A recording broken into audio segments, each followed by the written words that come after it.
Assalamualaikum warahmatullahi wabarakatuh. Perkenalkan, nama saya Tia Mariana. Saya dari jurusan Perikanan. Baiklah, saya akan menjelaskan di sini tentang cara praktikum tentang biologi laut. Yang pertama materinya adalah plankton. Yang di sini saya akan jelaskan nanti maksud dari praktikum tersebut, tujuan praktikum, dan bahan-bahan yang digunakan dalam praktikum tersebut, dan apa itu plankton, dan bagaimana cara mengerjakan prosedur plankton tersebut di praktikum ini. Baiklah, yang pertama saya akan menjelaskan maksud dari praktikum ini, melakukan pengamatan terhadap organisme plankton. Tujuan praktikum tersebut untuk membedakan plankton dan zooplankton, dan bahan yang digunakan dalam praktikum ini sampel air laut yang mengandung organisme plankton. Dan apa yang dimaksud itu plankton?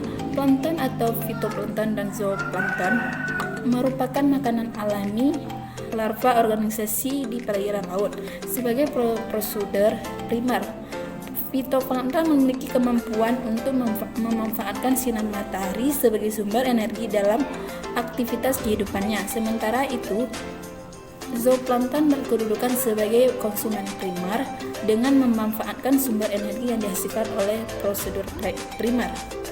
Zooplankton merupakan hewan mikrotropis yang telah memiliki alat gerak sederhana. Menurut Daur, hidupnya terbagi atas megaplankton, makroplankton, mikroplankton, nanoplankton, dan ultraplankton. Fitoplankton merupakan tumbuhan laut mikrotropis yang bebas melayang dan hanyut dalam air serta mampu berfotosintesis. Fitoplankton yang berukuran cukup besar dan tertangkap oleh jaring plankton. Plankton net umumnya terdiri dari kelompok besar, yaitu Diatoma dan Dinoflagellata. Berikut di bawah adalah contoh gambar beberapa contoh diantom dan gambar beberapa contoh Dinoflagellata dan gambar beberapa contoh zooplankton. Baiklah, penjelasan selanjutnya prosedur plankton di praktikum tersebut. 1. Ambil setetes sampel air laut dengan pipet tetes. 2. Teteskan di atas gelas benda objek gelas, lalu tutup dengan gelas penutup dek gelas. 3. Cari dan amati sampel saudara dengan bantuan mikroskop, mula-mula dengan pembesaran 10x10, kemudian 10x40. 4. Pilih dan gambarlah masing-masing 2 jenis fitoplankton dan 2 jenis zooplankton. Sebelum saudara menggambar dengan pembesaran 10x40, mintalah penjelasan asisten saudara. 5. Amati bentuk morfologi plankton dan tujuan bagiannya. Baiklah, yang kedua, praktikum yang akan saya jelaskan yang kedua adalah ekosistem lamun. Maksud dari praktikum ekosistem lamun melakukan pengamatan morfologi pada lamun, dan tujuan praktikum lamun untuk mengetahui struktur luar dari lamun dan bahan yang digunakan beberapa jenis lamun. Apa itu lamun? Lamun serigalaceae adalah tumbuhan berbunga yang sudah sepenuhnya menyesuaikan diri untuk hidup. Terbenam dalam laut. Tumbuhan ini terdiri dari rizom 2 dan akar. Rizom merupakan batang yang terbenam dan menyerat secara mendatar serta berbuku-buku.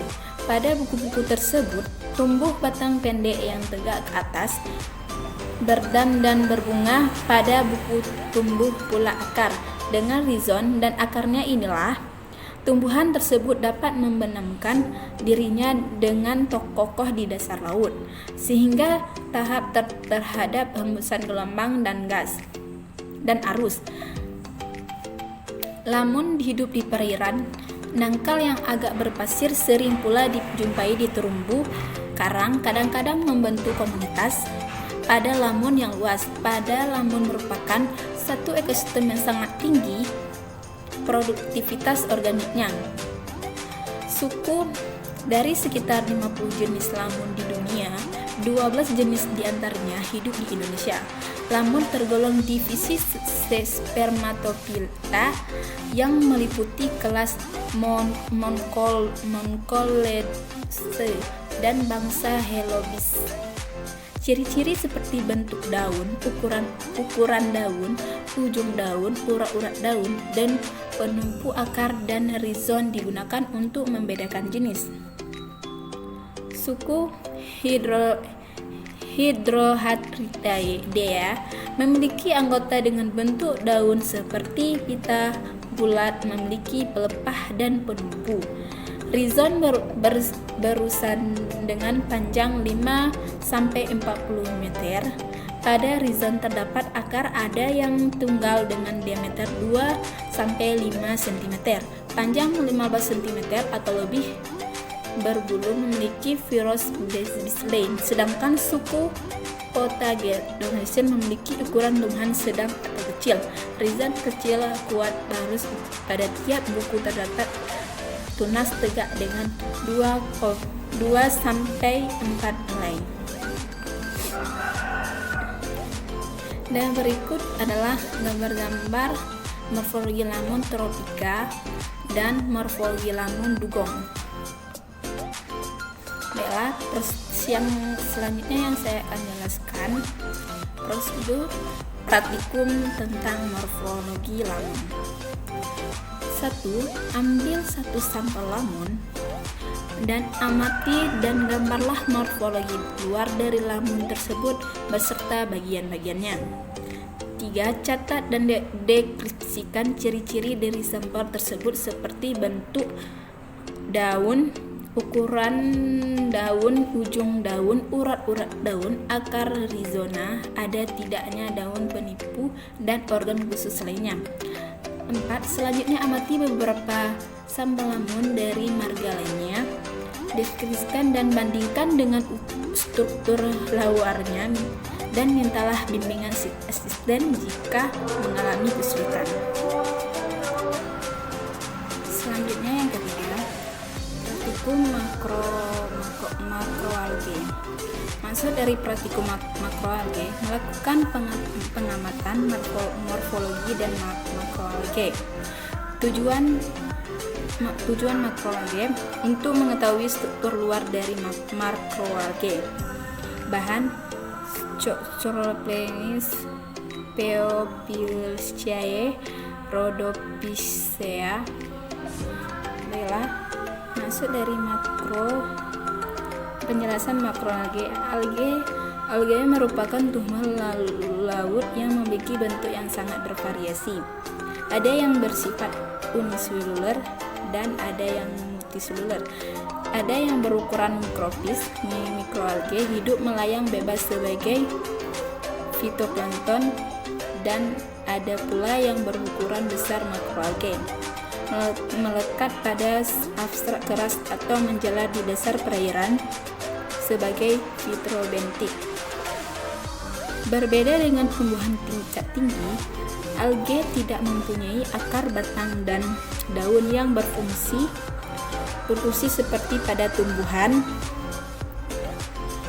darat yang lazim kita kenal. Seluruh yang beraneka ragam spesiesnya pun bermacam-macam. Ada yang lunak, kenyal seperti karet, kertas berkubur tersebut, dan lain sebagainya. Algae hijau memiliki habitus yang beragam. Celescus memiliki tabulus seberupa stolon yang menjalar melekat pada substrat dengan rizoid berbentuk serabutan, melakukan aktivitas fotosintesis dengan asimilator yang dengan serupa dengan buah anggur.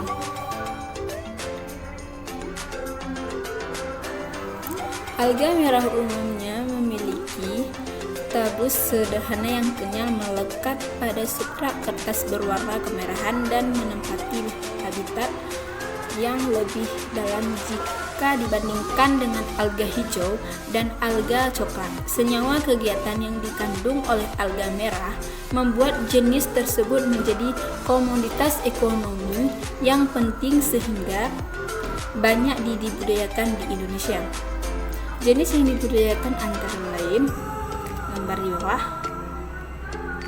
morfologi Caulerpa remus, morfologi Halimeda macrogloba, morfologi Ulva reticulum, morfologi Distiota, morfologi Padina minor, morfologi Sargassum, morfologi Helmeida Darnivel, dan morfologi Capapicus alvarezi.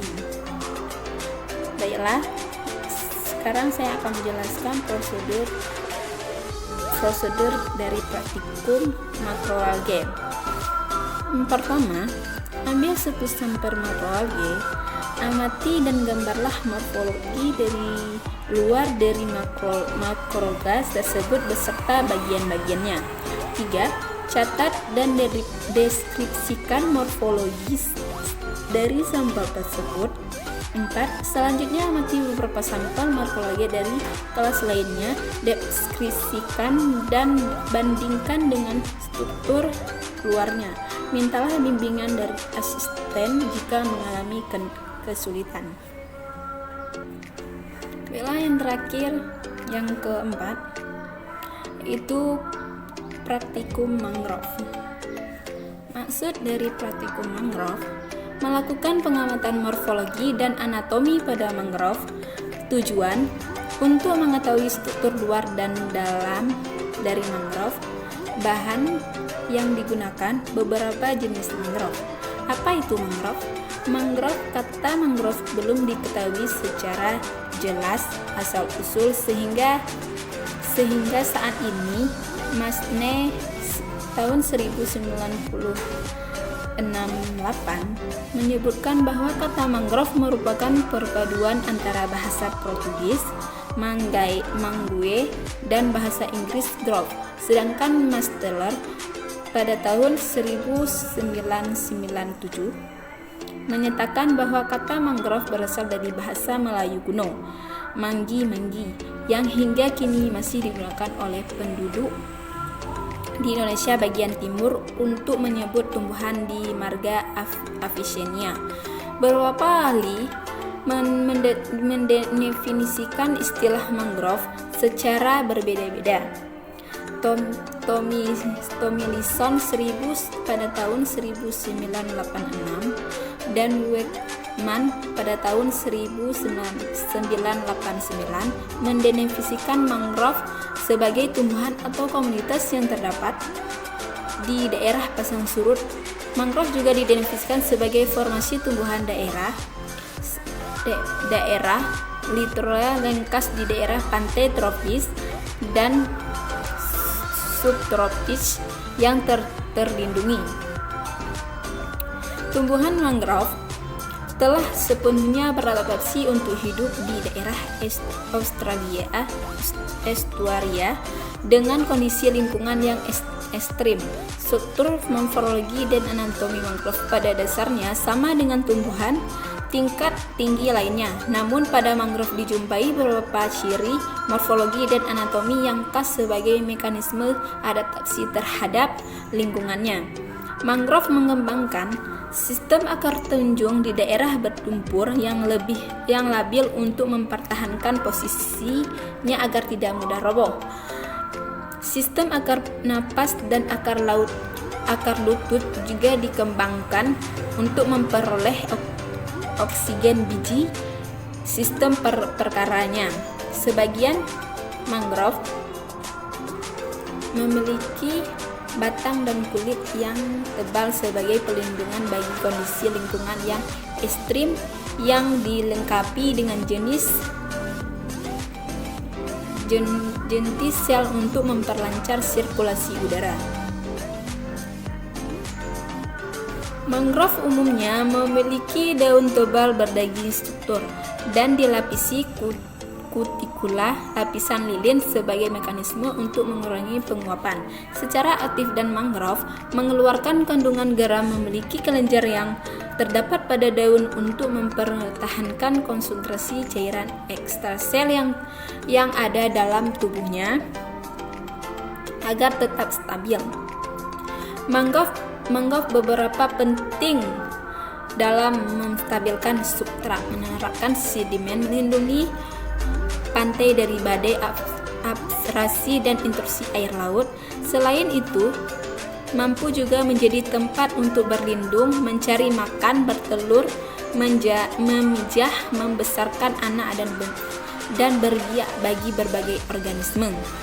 Banyak jenis buang air, ikan udang, dan kerang yang menjadikan daerah mangrove sebagai habitatnya. Bagi manusia, mangrove dapat dimanfaatkan sebagai sumber bahan bakar dan bangunan, bahan makanan, obat-obatan, perikanan, pertanian, rumah tangga, dan industri. Indonesia merupakan negara pemilik hutan mangrove terluas, 3,53 juta, dengan jumlah spesies mangrove tertinggi di dunia. Di Indonesia tercatat sekitar 203 jenis tumbuhan mangrove, meliputi 8 jenis pohon, 44 jenis epifit, 44 jenis herba tanah, 19 jenis pemajat, 5 jenis palma, dan 2 jenis paku. Dari 203 jenis mangrove, 43 jenis di antaranya merupakan mangrove sejati, sedang sisanya dikategorikan sebagai mangrove ikutan. Di seluruh dunia tercatat sekitar 60 jenis mangrove sejati. Dalam 10 tahun terakhir, hutan mangrove di Indonesia telah berkurang 50% akibat pembukaan lahan untuk tambak dan pemukiman. Banyak jenis flora dan fauna kini terancam punah. Baiklah, di bawah adalah gambar bagian-bagian dari buah bakau Rhizopora apiculata. Baiklah, selanjutnya prosedur dari praktikum mangrove tersebut adalah: yang pertama, amati satu sampel mangrove. Yang kedua, amati dan gambarlah morfologi dan dalam dari sampel mangrove tersebut beserta bagian-bagiannya. Dan ketiga, catat dan deskripsikan ciri-ciri morfologi dan anatomi dari sampel tersebut seperti bentuk daun, tipe dan ujung daun, urat-urat daun, tipe akar, ada tidaknya kelenjar geram, dan organ khusus lainnya. 4. Selanjutnya, amati beberapa sampel mangrove dari marga lainnya. Deskripsikan serta bandingkan struktur luar dan dalamnya, dan mintalah bimbingan asisten jika mengalami kesulitan. Baiklah, cuma ini yang bisa saya jelaskan tentang praktikum biologi laut, yaitu materi-materinya plankton, ekosistem lamun, makroalgae, dan ekosistem mangrove. Terima kasih. Ini yang dapat saya jelaskan di video saya ini. Terima kasih sudah menonton, dan jangan lupa di like. Terima kasih.